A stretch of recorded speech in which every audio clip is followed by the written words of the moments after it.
मी अशोकराव टावरे, कवी, लेखक तसेच सामाजिक क्षेत्रात कार्यरत असताना 15 वर्ष ज्ञानदानाचं कार्य करण्याचाही मला अनुभव आहे. राजगुरुनगर येथे काल अतिशय दुर्दैवी घटना घडली. शालेय विद्यार्थ्यांच्या वादातून एका विद्यार्थ्याची निर्घृण हत्या झाली. याबाबत मला सांगावंसं वाटतं की आजच्या काळातही पालकांचे संस्कार हे खूप महत्त्वाचे आहे. इंटरनेट युगामध्ये आज सर्व काही उपलब्ध असल्यामुळे मुलं जी आहेत त्यांची जी दिशा ती बदलत चाललेली आहे आणि पालक तसेच शिक्षकाविषयींचा आदरभाव तर संपुष्टात येत चाललेला आहे आणि त्यातून किरकोळ कारणातून भांडणे असतील किंवा प्रेम प्रकरणं असतील, त्यातून वैमनस्य निर्माण होणे या बाबी आता नित्याच्याच झालेल्या आहे.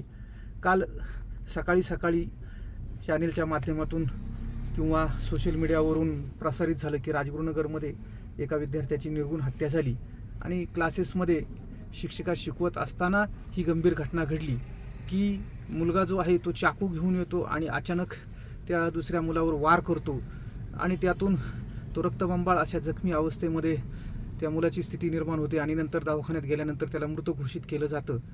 आणि ती जी 2 मुलं आहे ज्यांनी ती हत्या घडवली ते पोलीस स्टेशनला जाऊन हजर झाले आणि पोलिसांनी त्यांना पकडलं. परंतु 18 वर्षापेक्षा कमी असल्यामुळं कायद्याचंही त्यांना थोडंसं संरक्षण निर्माण होतं आणि कठोर अशी कारवाई पोलिसांना सुद्धा करता येत नाही. आणि यामध्ये पोलीस किंवा प्रशासनाचाही कोणताही दोष नाही, कारण प्रत्येक ठिकाणीच पोलीस संरक्षणासाठी हजर राहू शकत नाही आणि ही संस्कारक्षम पिढी घडवण्याची जबाबदारीसुद्धा आपल्या समाजाची आहे. आणि जर ते आपण करू शकलो नाही तर भावी काळामध्ये अशा घटना ज्या आहेत त्या नित्याच्याच होतील आणि यासाठी सर्वांनी एकत्र आलं पाहिजे. आणि आज आपण पाहतो मोबाईलच्या ह्या जाळ्यामध्ये जी ही पिढी भरकटत चाललेली आहे, म्हणजे पालकांना मी एक नम्र आवाहन करू शकतो की यासाठी आपण आपल्या मुलांना मोबाईलपासून जास्तीत जास्त दूर ठेवलं पाहिजे, त्याची वेळ मर्यादा ठेवली पाहिजे. अभ्यास हा खूप महत्त्वाचा आहे आणि एवढंच नाही तर मुलांना आर्थिक स्वातंत्र्य देतानाही विचार केला पाहिजे आणि मुलांवरती नियंत्रण ठेवलं पाहिजे. ते काय करतात, शाळेत कसे जातात, कुठे फिरायला वगैरे जातात याची सुद्धा चौकशी केली पाहिजे.